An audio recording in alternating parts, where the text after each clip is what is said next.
Balita, balita! Ito si Mel Di Gavieta. At ito si Jaisal Rodes. At narito ang pinakabagong mga pangyayari sa mundo ng politika. Sa isang nakakagulat na pag-unlad, nahuli na ang dating alkalde ng Banban, Tarlac na si Alice Guo. Naharap siya sa mga kasong human trafficking, money laundering at graft. At sa isa pang development, sumuko na rin si Pastor Apollo Kibuloy.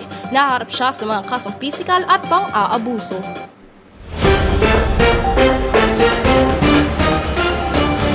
Para sa mas detalyadong ulat, patuloy na makinig sa ating mga mamamahayag. Ito ang radyong ABM 37.12.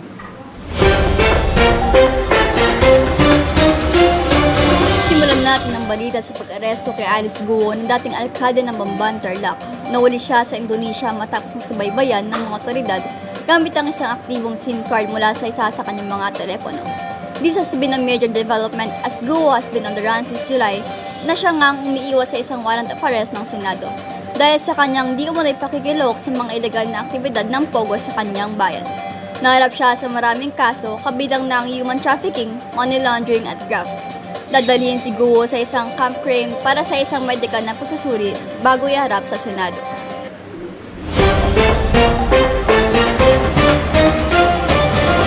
Samantala, sa isa pang nakakagulat na balita, sumuko na si Pastor Apollo Kibuloy ng Kingdom of Jesus Christ sa mga operasyon ng Philippine National Police matapos makorner sa loob ng kanyang compound ng simbahan. Binigyan si Kibuloy ng isang deadline para sumuko na may babala na papasok ang mga pulis ng puwersa sa gusali kung hindi siya susunod. Ang kanyang pagsuko ay naganap matapos ang isang malawakang operasyon na kinasasangkutan ng malawak na pag-deploy ng mga pulis sa kanyang compound. Nahaharap din si Kibuloy sa mga seryosong kaso ng sex trafficking at pang-aabuso na may mga paratang na dati nang hinanap ng mga otoridad ng Pilipinas at Estados Unidos. Ang operasyon ay nagmarka ng isang makabuluhang pag-unlad sa kaso laban sa maimpluwensyang pastor.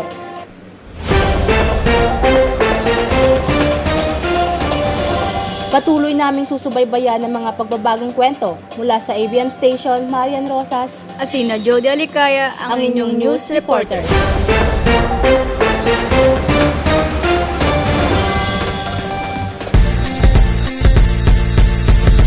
Uy mga ka-lovers! Welcome back to Love Under the Weather with your favorite DJs Aprilyn, Eliza, Hans, and Par. Ready for another dose of hugots and kiliks? Always ready, Lynn. Let's talk about the weather and how it relates to love. Syempre, di ba? Uy, gusto ko yan. So, wag na paligoy-ligoy pa. Hans, tell us what's your favorite weather for love. Definitely a rainy day, Lynn. The sound of raindrops, the cozy atmosphere is perfect for cuddling up with your special someone. Oh, Hans, you're so cheesy. You know, I think love is like the sun. It's always there even when it's cloudy. But Liza, the sun can be so hot. It's not always comfortable. That's true, Hans, but remember, even the hottest sun can melt your heart if you're with the right person. Ay nako, oo na nga mga par, kayo na ang may loved ones.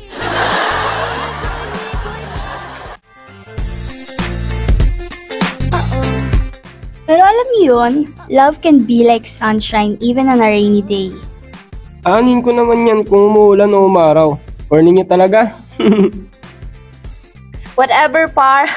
So mga ka-lovers, what's your favorite weather for love? Share your hugots on us with our social media.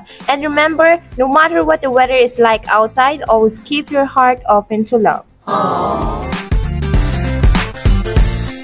Stay tuned for more love and laughter on Love Under the Weather. Ano ba nadarama? Huwag nang paligoy-ligoy-ligoy, paligoy-ligoy ka. Pwede ba? Huwag ka nang magrama. Huwag nang paligoy-ligoy-ligoy. Magandang hapon mga sport enthusiasts! Welcome back to ABM 37.12. This is your sports news update. With your host again, Mel Di Gavieta. Ready for another dose of exciting sports news? We got some big stories to cover today. So let's get right into it. Let's hear it from Riza Mendoza and Hannah Musa.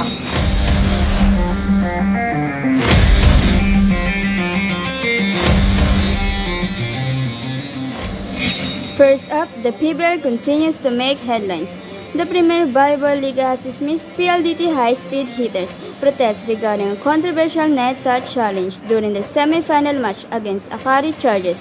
Despite PLDT claims of an obvious net touch by Akari's Ezra Madrigal during a crucial fifth-set match point, the league upheld the official decision, citing FIB rules that deemed the touch situation illegal. PLDT expressed disappointment but praised the unit of their team and the support of fans in standing up the integrity of Philippine volleyball. And speaking of big stories, the Gilas Pilipinas men's basketball team is making waves on the international stage. Nagwagi sila laban sa Latvia sa isang kamakailang laro na nagpatunay na ang sikat na triangle offense ni Coach Tim Cone ay nanatiling epektibo sa modernong laro. Bagamat sinasabi ng ilang kritiko na hindi na epektibo ang triangle offense sa modernong basketball, patuloy na nanindigan si Cone sa sistemang ito na ipinakilala ni Tex Winter at Phil Jackson. That's all the time we have for today mga ka-sports. Stay tuned for my exciting sport news updates on our next broadcast. Mula sa ABM Station, Raisa Mendoza, Hana Musa, Maboy ang sports!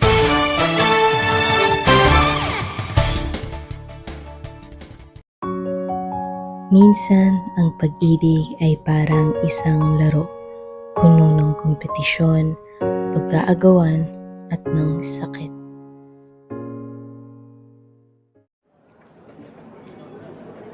Puro babae, puro babae. Zay, ano ba yung sinasabi mo? Tapatin mo nga ako.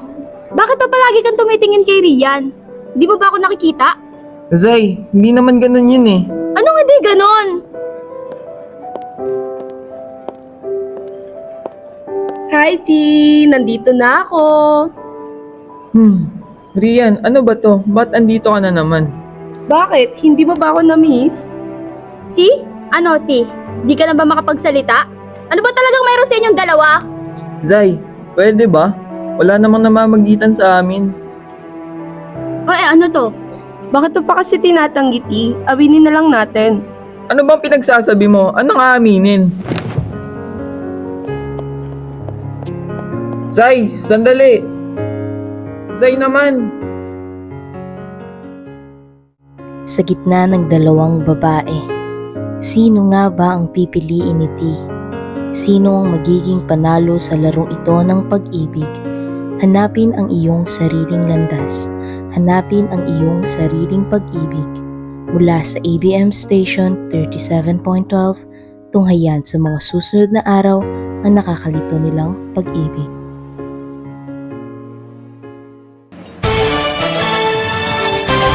Magandang pagbabalik mga ka-station. Ito muli ang ABM 37.12. Handa na ba kayo para sa bagong drama at excitement sa primetime television?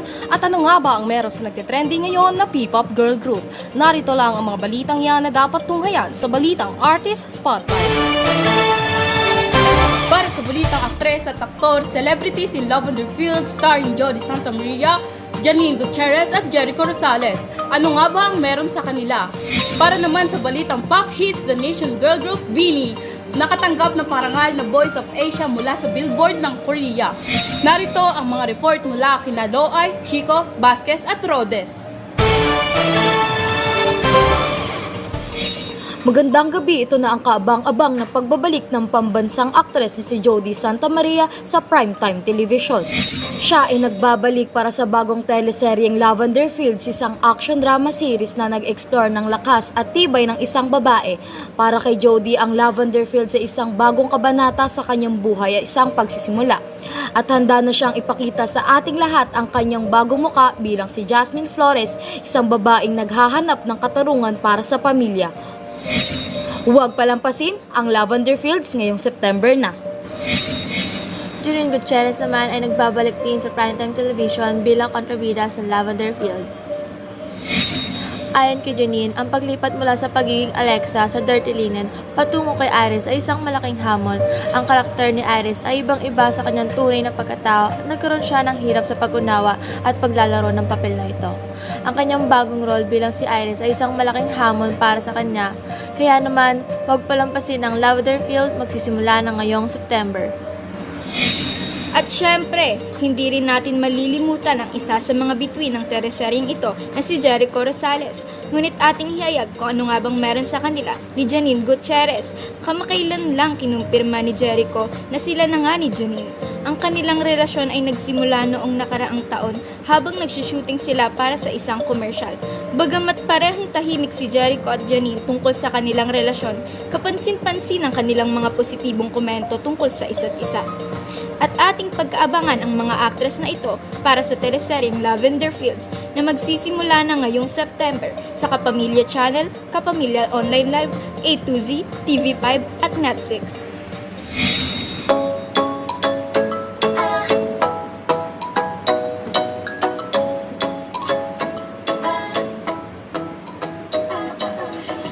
Dumako naman tayo sa ating pop hits kung saan ang Filipino girl group o mas kilalang The Nation's girl group na BINI ay nagbarka ng isang malaking tagumpay sa Billboard's Korea o ang Billboard K-Power 100 event sa Seoul. Nakatanggap ang BINI ng isang parangal na nagangalang Voices of Asia Award. Ito ay isang patunay na kanilang tumataas sa popularidad at tagumpay sa mundo ng musika. Sa kanilang performance sa event ay ipinamahagi ng BINI ang kanilang mga sikat na kanta, kabilang ang Cherry on Top at Pantropiko. Ipinakita nila ang kanilang talento sa pagkanta habang sumasayaw at pagpapakita ng kanilang presensya sa entablado. Ang pagkilala sa BINI sa Billboard Korea ay isang patunay na tumataas na impluwensya ng musika. At ang pagkilala sa mga Pilipinong artista sa larangan ng musika ay naging isang malaking tagumpay at nagbigay daan para sa kanilang patuloy na tagumpay at pagkilala sa buong mundo.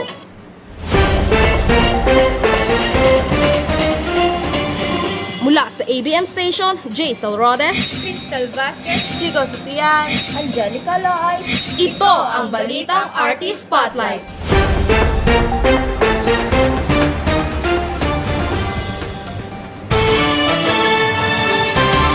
At dyan nagtatapos ang ating programa ngayong araw. Maraming salamat sa pagsama sa amin sa paglalakbay sa mundo ng mga balita. Sana ay nagbigay kaalaman at nagbigay inspirasyon sa inyo ang mga balitang aming ibinahagi. Pagkatandaan, magpatuloy tayo maging maalam at mamatsyag sa mga pangyayari sa ating paligid. At lagi nating tandaan na ang katotohanan ay ang laging mananaig. Muli ako si Jaisal Rodes. At ako naman si Meldy Gavieta. Ito ang Radyong ABM 37.12. Nagpapaalam.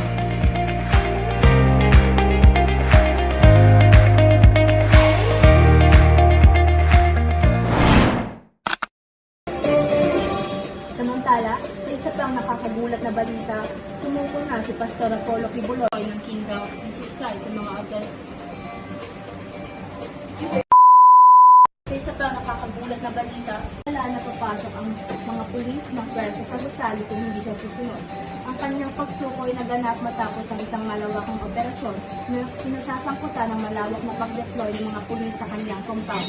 Nakaharap din si Kibuloy sa mga seryosong kaso ng sex trafficking at pang-aabuso na may mga paratang na dati nang hinanap ng mga otoridad ng Pilipinas at Estados Unidos. Ang operasyon ay nagmarka ng isang makabuluhang pag-unlad sa kaso laban sa ma-impluwensyang pastor.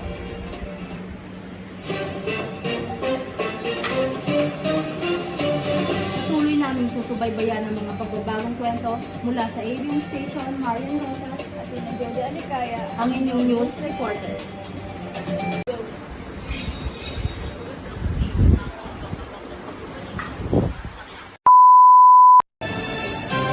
At siya nagtatapos ang ating programa ngayong araw. Maraming salamat sa pagsama sa amin sa paglalakbay sa mundo ng mga balita. Sana ay nagbigay kaalaman at nagbigay inspirasyon sa inyo ang mga balitang aming ibinahagi. Pagkatandaan, magpatuloy tayo maging maalam at mamatsyag sa mga pangyayari sa ating paligid. At lagi natin tandaan ang katotohanan ay ang laging mananaig. Muli ako si Jaisal Rodes. At ako naman si Meldy Gavieta. Ito ang Radyong ABM 37.12. Nagpapaalam.